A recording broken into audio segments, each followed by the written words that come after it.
Bonjour, nous sommes à Évry-Courcouronnes, en Essonne. Je suis Pierre Pro, adjoint au maire chargé de l'eau, de l'énergie et des déchets, et je vais vous parler des réseaux de chaleur. Alors, comment ça marche? Eh bien, on va exploiter une grosse source d'énergie renouvelable, par exemple une géothermie ou un incinérateur de déchets, et de là vont partir des tuyaux qui vont circuler dans la ville et alimenter les bâtiments en pied d'immeuble.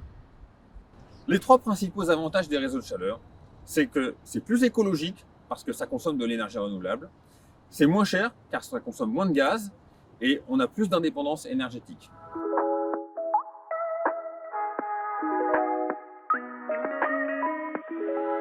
Je suis Henri Austin, je suis président du conseil syndical de cette résidence, La Futée, au Parc Aubiche et Évry. On s'est aperçu que le gaz venait de Russie. On a été un petit peu soucieux de savoir quel est le prix allait arriver dans les années à venir. Il nous a été proposé, on a entendu parler de géothermie, et donc une proposition de se raccorder au chauffage urbain, qui fait que, évidemment, on a adhéré pratiquement unanimement à cette connexion. Donc les travaux s'est effectués en deux temps.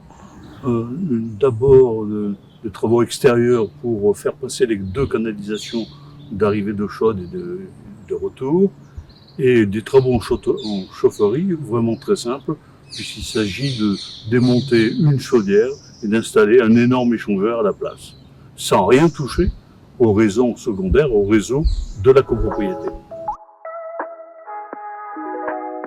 Je suis Maya Mospa, je suis gestionnaire de copropriété.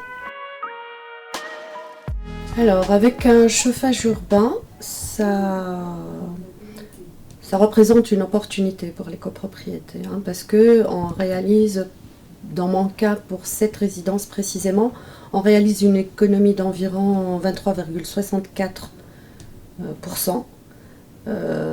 Ça parle pas peut-être beaucoup aux gens, mais en réalité ça représente à peu près 350 € par logement et par année.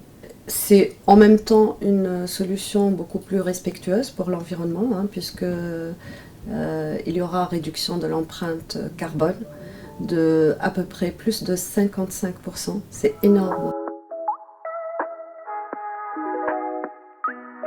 La prise en charge des travaux de raccordement qui revenait à peu près environ 1 million d'euros de travaux de raccordement, mais qui ont été pris en charge entièrement. Donc mes copropriétaires n'ont dépensé aucun centime pour se raccorder. On aura moins d'équipements à entretenir, parce que dans une copropriété, il est obligatoire d'entretenir, d'avoir un contrat d'entretien de la chaufferie.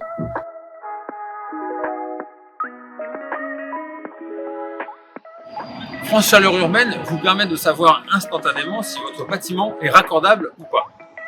S'il n'est pas raccordable, alors saisissez vos élus pour qu'ils développent le réseau de chaleur dans votre ville ou dans votre quartier.